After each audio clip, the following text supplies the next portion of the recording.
नमस्कार, मैं दीपक शर्मा और मेरे YouTube मंच पर आपका स्वागत।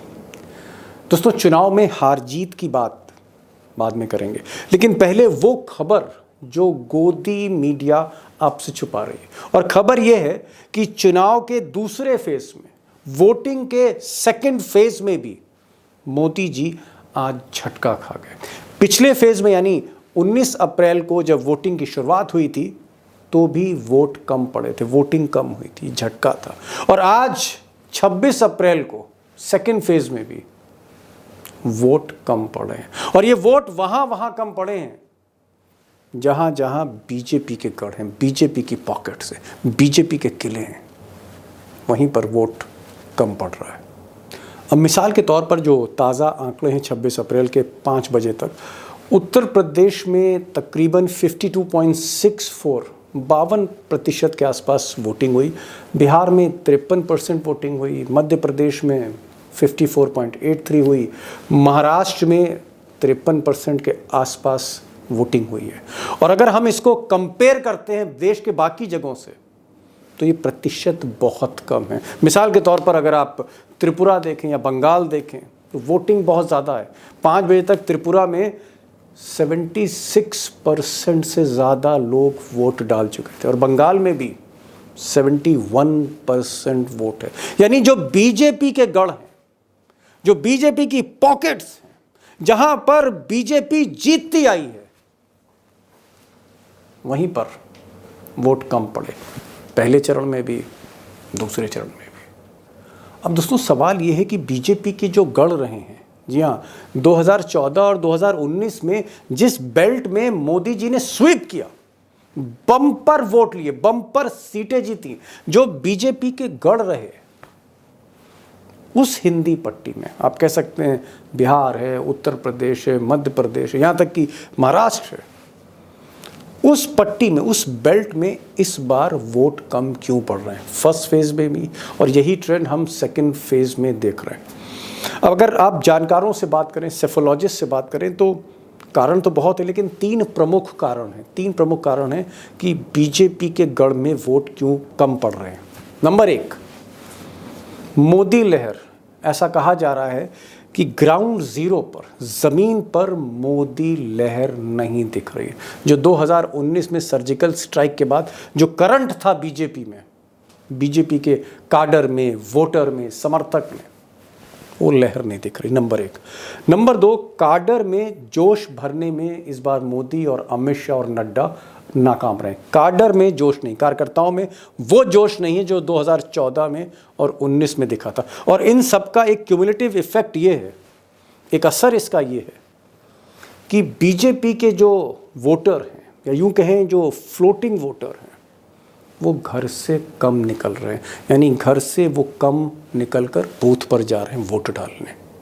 और यही वजह है कि पिछले कई दिनों से, खासकर 19 अप्रैल को फर्स्ट फेज की वोटिंग के बाद, अमित शाह, नड्डा, मोदी, BL संतोष, RSS के नेता, की ऑफिस बेयरर्स जो बीजेपी के, लगातार मीटिंग्स हो रही हैं। चाहे वो दिल्ली हो, चाहे वो भोपाल हो। अमित शाह जहाँ जहाँ जा रहे हैं, मोदी जी जहाँ जहाँ जा रहे हैं, नड्डा जहाँ जहाँ जा रहे हैं, पदाधिकारियों के साथ मीटिंग हो रही है, संगठन के साथ मीटिंग हो रही है, काडर के साथ मीटिंग हो रही है कि किसी भी सूरत से वोटर को घर से बाहर निकाला जाए। और कुछ जानकारों का कहना है कि फर्स्ट फेज के बाद जिस तरह अमित शाह ने मैराथन मीटिंग्स करी काडर के साथ या नेताओं के साथ, उससे ये लग रहा था कि सेकंड फेज में बीजेपी का वोटर बाहर निकलेगा, फ्लोटिंग वोट बाहर आएंगे और मोदी जी के नाम पर वोट पड़ेगा। लेकिन दोस्तों, ऐसा हुआ नहीं। अब दोस्तों, पहले फेज में और दूसरे फेज में बीजेपी के गढ़ में जो वोटिंग कम हुई, इससे मोदी जी के जो चाणक्य हैं, भाजपा के जो चाणक्य हैं, अमित शाह, इनके माथे पर चिंता की लकीरें क्यों हैं? ये टेंस क्यों हैं?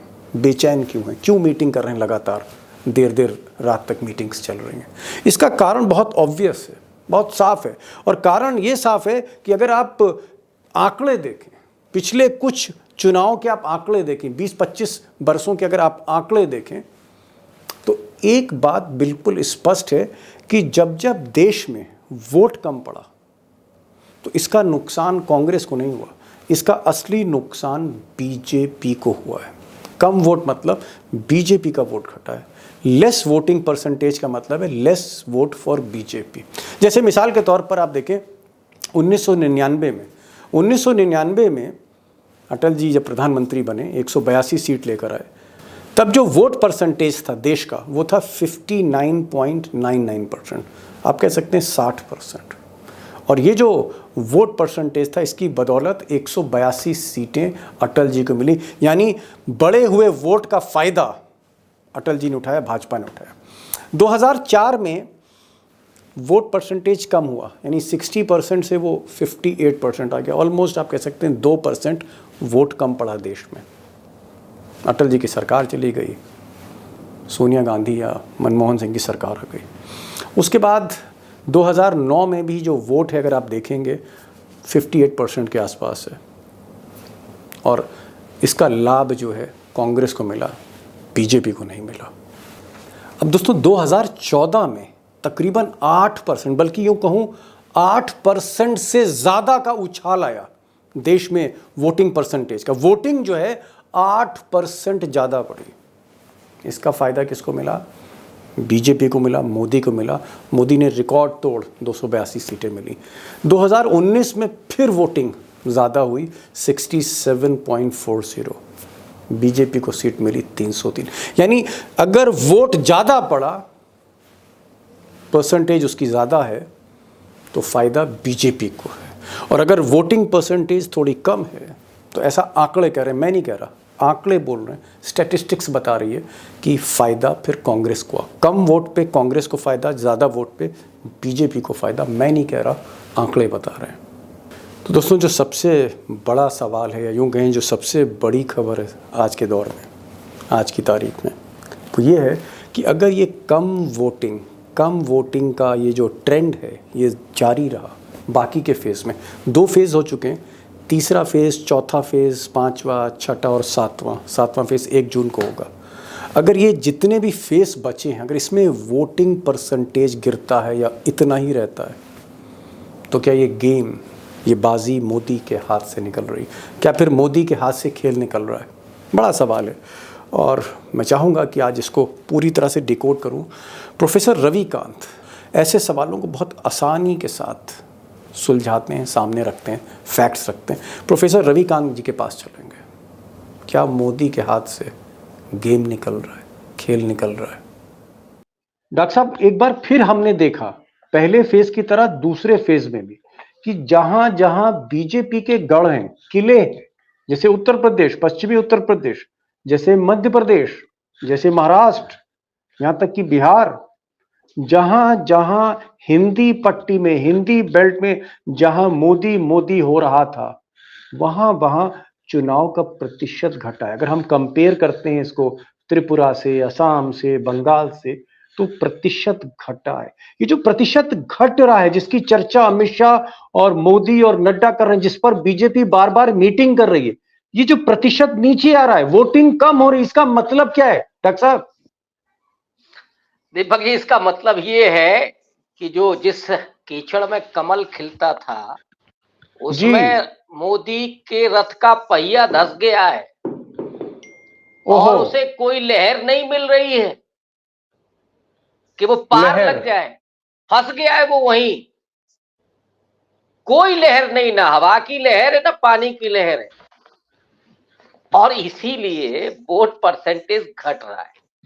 और ये जो वोट परसेंटेज घट रहा है उसके 2 फैक्टर हैं कि एक तो भारतीय जनता पार्टी का जो कैडर है, जो कार्यकर्ता है, उसमें कोई जोश नहीं है, कोई उत्साह नहीं है, और उस वजह से कैंपेन उस ढंग से नहीं चढ़ पाया।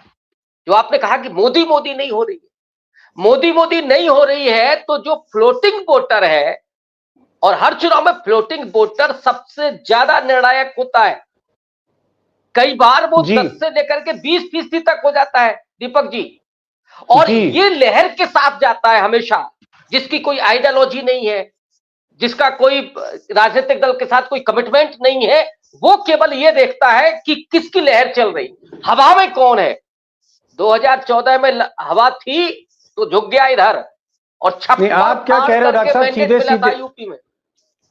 आप क्या कह रहे हो कि मतलब आपको मोदी की लहर नहीं दिख रही, there is no Modi wave, कोई मोदी वेव नहीं है, कोई इस तरह का बीजेपी का करंट आपको नहीं दिख रहा है लोगों के बीच में, आप ये कहना चाह रहे हैं? डेफिनेटली उनके अपने कार्यकर्ताओं में भी कोई उत्साह नहीं है, और वेव तो है ही नहीं, बल्कि अगर मैं ये कहूं कि ये एंटी वेव चल रही है। आप रिक्शे वाले से पूछिए, ऑटो वाले से पूछिए, किसान से पूछिए, एक दिहाड़ी पर मजदूरी करने वाला हो उससे पूछिए, एक छोटे से परिवार से पूछिए, वो जो कभी मोदी मोदी करते थे, आज हालत उनकी है कि ये वो कह रहे हैं कि महंगाई और बेरोजगारी ने हमारा दम घुट रहा है, और इसलिए वो किसी भी कीमत पर भारतीय जनता पार्टी को वोट नहीं देना है। और जी जो कार्यकर्ता है, जो कैडर है, वो उनको निकाल नहीं रहा है। जी ऑब्वियस है कि कोई वेब नहीं, कोई उत्साह नहीं है, और इसलिए वो वहां तक पहुंच ही नहीं पा रहा है, वोटर ही नहीं पहुंच पा रहा है वहां, जी जी और नहीं, मैं वोट परसेंटेज घटने का यही मतलब है। डॉक्टर साहब जो आंकड़े हैं, क्योंकि आंकड़े तो झूठ बोलते नहीं है, 5 बजे का जो आंकड़ा मैं देख रहा हूँ, उत्तर प्रदेश 52% के आसपास है, बिहार 53% है, महाराष्ट्र 53% है, जबकि ऐसा नहीं है कि इस देश में वोट नहीं पड़े। त्रिपुरा में 76% वोट है 5 बजे तक, हो सकता है 80% तक चले जाएं। बंगाल में 71% है, असम 70 है, मणिपुर 76 है। ऐसा नहीं है कि वोट नहीं पड़ रहे, लेकिन जो बीजेपी के किले हैं, जो बीजेपी के गढ़ हैं, जो मोदी और शाह के सबसे मजबूत ठिकाने हैं, ठिए हैं, वहां पर वोट कम हो रहा है। और सबसे कम वोट तो उत्तर प्रदेश में हुआ, जहां योगी जी कह रहे हैं सब 80 में 75। तो ये लक्षण जो आपको वोटिंग का दिख रहा है, 80 में 75 है, क्या है ये 75 तो छोड़िए, ये 57 भी नहीं है दीपक जी, मैं उसका उल्टा कर ओहो। रहा हूं। और हालात ये हैं कि अगर उत्तर प्रदेश में भारतीय जनता पार्टी 40 सीटें जीत जाए तो बहुत बहुत बड़ा काम होगा। इस समय 3 दर्जन, बस यहीं पर है खेल। और याद रखिए, मैंने आपसे ये बात 3 महीने पहले कही थी, भारतीय जनता पार्टी 40 के नीचे आ रही है। बीच में परिस्थितियां उत्तर थोड़ी प्रदेश। गड़बड़ाई थी, थोड़ा सा लहर बनी थी बीजेपी के बीच में, और उस समय कैलकुलेशन हम लोगों का थोड़ा सा डिफर कर रहा था, लेकिन जो बात 3 महीने पहले मैंने कही थी वो आज होते हुए दिख रही है कि अगर भारतीय जनता पार्टी 40 सीटें जीत ले तो बहुत बड़ी बात होगी। उत्तर क्योंकि प्रदेश अब उसके पीछे आप चाहे जाएंगे, पश्चिमी उत्तर प्रदेश में जाट नाराज, ठाकुर नाराज, अगर वो वोट विपक्ष को देने नहीं जा रहा है तो घर बैठ गया है, और गुर्जर नाराज, ये वो जातियां हैं जो आपका माहौल बनाती है, वोकल जातियां जिनको कहते हैं। पिछड़ा में भी वोकल जातियां, जाट, कि जो चलती ही नहीं है, माहौल भी बनाती हैं। पान खाकर के गुमटी पर वो कहती भी है कि मोदी तो आएगा ही, और मोदी ने ये क्या, अब वो नहीं बोल रहे, नहीं बोल रहे हैं। तो जो प्रभावित होने वाला वोटर है, जो दिहाड़ी पर उसी चौराहे पर मजदूरी करने के लिए बैठा था, उसको लग रहा है कि नहीं साहब, अब तो हमारी दाल नहीं गल रही है, दाल भी घर लेकर के नहीं जो जा पा रहे हैं, हम रोटी भी ठीक से नहीं खा पा रहे, तो वो अब बदलने के मूड में। और जी इसीलिए उत्तर प्रदेश में बुरी कंडीशन है भारतीय जनता पार्टी की। और ये सिर्फ मैं नहीं कह रहा हूं, अब आरएसएस के भीतर बात करिए, बीजेपी के भीतर बात करिए, वो छटपटाहट है। और एक मैं खबर आपके थ्रू ही ब्रेक कर दूं, जी वो खबर ये है कि जो बीजेपी के चाणक्य हैं, उनकी बेचैनी आप जरा देखिए। 23 तारीख को जेपी नड्डा के साथ वो मीटिंग करते हैं, जी बीएल संतोष भी हैं उसमें, उत्तर प्रदेश के प्रभारी भी हैं, और जी अमित शाह का ये कहना था कि हमें हमारा वोटर निकालना होगा, अगर वो पोलिंग बूथ पर नहीं जा रहा है तो फिर 0 बटा सन्नाटा होगा। माने जिस तरह से आंकड़े मोदी जी के बढ़ते थे, 1 से सीधा दहाई पर पहुंचता था, खेल इस बार खतरे में है। और जी ये मीटिंग मध्य प्रदेश में भी वो कर रहे हैं। ओहो। अमित शाह लगातार दौरे पर है, और एक मतलब ही आपका ये अपील है कहना उनका, है। एक ही निर्देश है कि वोट बढ़ाना है, बीजेपी के वोटर को पोलिंग बूथ पर ले जाना है, जहां इस मतलब इतने बड़े आप कद के व्यक्ति को दीपक जी ये कहना पड़ रहा हो कि हमें अपना वोटर ले जाना है, इसका मतलब है कि बीजेपी का समर्थक वोट भी नहीं लौट रहा है। आप ये कह रहे हैं कि अमित शाह पहले फेज के बाद जब से वोटिंग थोड़ी सी गिरी है, जहां जहां बीजेपी के गढ़ हैं, मैं दोस्तों से कहना चाहूंगा, मैं हिंदुस्तान की बात नहीं कर रहा हूं, जहां जहां बीजेपी की पॉकेट्स हैं वहां वहां वोट बढ़ नहीं रहा, वोट कम हो रहा है। यही डॉक्टर साहब कह रहे हैं कि अमित शाह के माथे पे चिंता की लकीरें हैं। और अमित शाह जहां भी जा रहे हैं, चाहे वो भोपाल जा रहे हो, चाहे वो दिल्ली में हो, चाहे वो कलकत्ता हो, कहीं भी जहां भी जा रहे हैं, हर जगह वो अधिकारियों की, पदाधिकारियों की बैठक करके कह रहे हैं कि भाई वोटर निकालो, वोटर निकालो, घर से बाहर निकालो, बूथ तक ले जाओ। अगर स्थिति है तो डॉक्टर साहब, अगर यही पैटर्न रहा जैसे जो हमने फर्स्ट और सेकंड में देखा है, थर्ड फेज में भी यही होता है, चौथे में भी यही होता है, पांचवें में भी यही होता है, अगर आगे वाले जो चरण है मतदान के उसमें अगर आपको यही कम वोटिंग दिखती है जहां जहां बीजेपी स्ट्रांग है, तो क्या मोदी का रथ फंसने जा रहा है 2024 में? डेफिनेटली आप 22 जनवरी अभी गुजरी है, पूरे देश में भगवामय कर दिया था आरएसएस ने, बीजेपी, और उस समय सड़कों पर नौजवान निकले थे जो भारतीय जनता पार्टी के अपने वोटर हैं, समर्थक हैं। वो उत्साह कहां चला गया? इसका मतलब है कि भारतीय जनता पार्टी का जो समर्थक नौजवान भी है वो भी बेरोजगारी से पीड़ित है। जी, आप 2 करोड़ का वादा करके आए थे और इधर राहुल गांधी ने तो बाकायदा लिस्ट जारी कर दी, तारीख बता दी, 30 लाख नौकरियां केंद्रीय सरकार में, केंद्रीय सेवाओं में, और किस डेट को पहली कैबिनेट से ही हम जारी करेंगे। सेना में 1 लाख भर्तियां, हाईकोर्ट में इतनी भर्तियां, केंद्रीय सचिवालय में इतनी भर्तियां, ये एक जो एक लाख डेटा रुपए, पूरा दे दिया है, एक एक लाख अग्निवीर रुपए। आपने लाकर के खड़ी कर दी। दीपक जी, राजपूत रेजिमेंट, ठाकुर वोटर, बीके सिंह को ही नहीं आप बाहर कर रहे हैं, योगी आदित्यनाथ को ही नहीं सोच रहे हैं कि अब ठीक है मठ पहुंचाना है, आप उन नौजवानों के भी सपनों को खत्म कर रहे हैं जो देश की जी, सेवा का संकल्प लेकर के पहुंचते हैं सीमा पर। उन्हें 4 साल में रिटायरमेंट, 5 साल में रिटायरमेंट, ये डॉक्टर जो साहब है आपको, ना, इसी को मैं कह रहा हूं कि एंटी मोदी वेव है, एंटी मोदी वेव, इसी में फंस आपको गए। लग रहा है डॉक्टर साहब कि योगी आदित्यनाथ के जो समर्थक हैं, जो ठाकुर हैं, जो जगह जगह जिनकी सभाएं चल रही हैं, चाहे वो मुजफ्फरनगर हो, सहारनपुर हो, मेरठ हो, ये जो इवन गाजियाबाद, वहां पर भी ठाकुर काफी हैं वोटर, वहां भी सभा हुई है क्षत्रिय समाज की।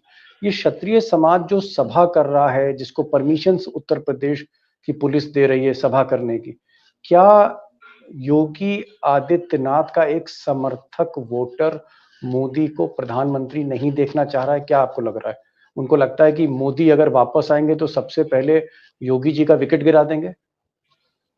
दीपक जी, उत्तर प्रदेश में एक नारा लग रहा है ठाकुरों के बीच में कि योगी को बचाना है तो मोदी को हटाना है। ओहो, और पहली बार गुजराती लॉबी को घुटनों के बल बिठा दिया योगी जी ने। जो योगी जी को सोच रहे थे कि हम 2025 में उनको मठ पहुंचा देंगे, नरेंद्र मोदी को यह कहना पड़ा कि मैं उत्तर प्रदेश का सांसद हूं और मेरे मुख्यमंत्री योगी आदित्यनाथ हैं। अब आप समझ सकते हैं कितनी बड़ी बात नरेंद्र मोदी कह रहे हैं।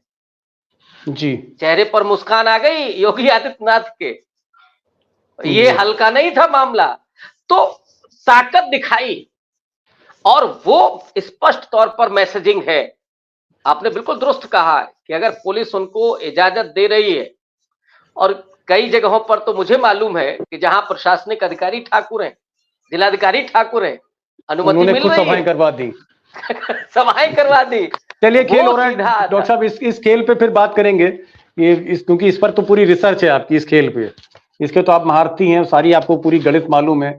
पर्दे के पीछे योगी और अमित शाह की जो कोल्ड वार है उस पर तो आप कई खुलासे करते रहते हैं। एक आंकड़ा मैं दिखाना चाह रहा था आपको डॉक्टर साहब, अगर आप देखें वोट शेयरिंग का, देखिए कि जब जब वोट हिंदुस्तान में कम पड़ा तो बीजेपी को नुकसान ज्यादा हुआ। जैसे अटल जी जब पहली बार, जब 99 में चुनाव जीते, उनके पास तकरीबन 60% वोट थे, 59.99, 182 सीट जीती।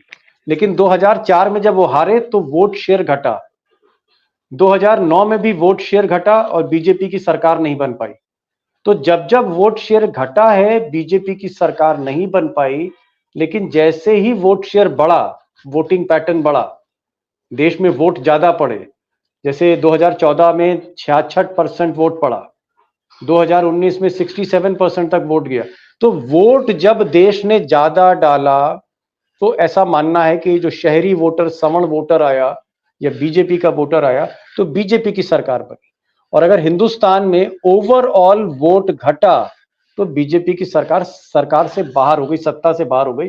और ये कम से कम 24-25 साल का जो आंकड़ा है आपके सामने है। क्या आपको लगता है कि अगर इस बार वोट शेयर कम हुआ, यानी वोट कम पड़े, उसका परसेंटेज कम हुआ, वोटिंग कम हुई, तो क्या फिर मोदी कुर्सी से उतर रहे हैं? निश्चित रूप से ये जो पैटर्न है हम लोग उसी पर एनालिसिस कर रहे हैं। ये दिखाता है कि भारतीय जनता पार्टी अब सरकार में नहीं आ रही है। अगर यही आगे भी कंटिन्यू रहा तो मोदी जी अब सिंहासन से उतर रहे हैं। और फिर क्या परिस्थिति बनेगी, आंकड़ा कितना पहुंचेगा, क्योंकि जोर पूरे लगा रहे हैं मोदी जी और अमित शाह जी भी लगातार जो बैठ के कर रहे हैं। तो वोट को अगर वो लाने में कामयाब हुए अभी और 5 फेज में, तब तो कुछ सुधार हो सकता है। और अगर यही पैटर्न रहता है तो फिर भारतीय जनता पार्टी को कोई नहीं बचा सकता। यानी आपका डॉक्टर साहब ये कहना है कि अगर आने वाले 5 फेज के जो चुनाव हैं, जो अगली वोटिंग होनी है 1 जून तक, अगर उसमें वोट बढ़ा, अगर वोटिंग ज्यादा अमित शाह करवा ले जाते हैं, अपने काडर को मोबिलाइज करते हैं, घरों से वोटरों को निकलवाते हैं, तो बीजेपी बच सकती है। अगर घर से वोटर नहीं निकला, उदासीन रहा, उसमें उत्साह नहीं दिखा, फ्लोटिंग वोटर नहीं आया, तो ये नाव डूबती हुई मोदी जी की आपको दिख रही है 2024 में। तो फिर एक चीज और बता दीजिए, अगर आपकी इस पे सहमति है, कि फिर आपको मोदी कहां दिख रहे हैं? 240, 260, 270, 272 या 72 के नीचे, 250, 230?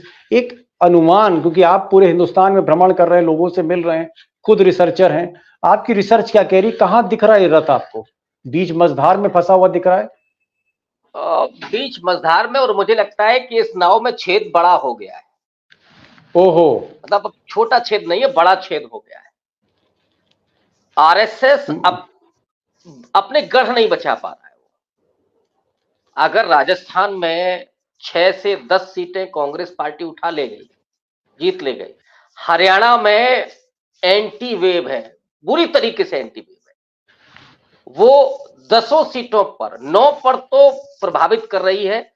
गुड़गांव की जो सीट है वो थोड़ा सा सुरक्षित है, 9 सीटें डूबती हुई नजर आ रही। दिल्ली में जिन पे हम लोग बात करते रहे, कर्नाटक में, बंगाल में कोई बढ़त उनको मिल नहीं रही है। अगर मैनगढ़, उत्तर प्रदेश और गुजरात में भी 3 सीटें करीब ऐसी हैं जहां पे कांग्रेस जीत सकती है। लेकिन अगर उत्तर प्रदेश नहीं बचा तो उड़ गया चुनाव। और फिर जब उड़ेगा, ये पैटर्न है, 2014 में पहले ही चरण में उत्तर प्रदेश में लहर, और वो लहर आगे के चरणों में चली थी। अगर ये दूसरा फेज सुधर जाता तो मैं मान लेता कि मोदी जी थोड़ा कामयाब हुए जब उन्होंने वो मंगल सूत्र की बात की, मुसलमान की बात की, लेकिन वो वेब नहीं बन पा रही। और मुझे लगता है कि पैटर्न यही रहना है। तो मोदी जी 240 से ऊपर आपको जाते नहीं दिख रहे?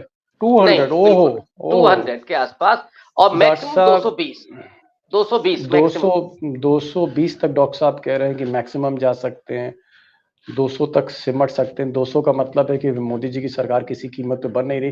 लेकिन एक टर्म एंड कंडीशन, एक शर्त डॉक्टर साहब ने रखी है दोस्तों, और वो शर्त ये है कि ये कह रहे हैं कि ये जो वोट शेयर है, यानी जो वोटिंग है, अगर ये बढ़ती है तो डॉक्टर साहब गारंटी नहीं ले रहे, लेकिन पहले और दूसरे फेज की तरह बीजेपी के गढ़ में अगर वोट कम पड़ता है तो तब डॉक्टर साहब कह रहे हैं कि फिर ये खेल सिमट रहा है 220 के अंदर।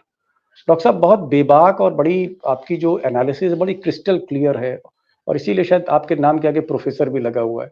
प्रोफेसर जैसी आपने आज बहुत सी दलीलें रखी यहाँ पर, समझाने की कोशिश करी कि ये गेम किस तरह से फंसा हुआ है।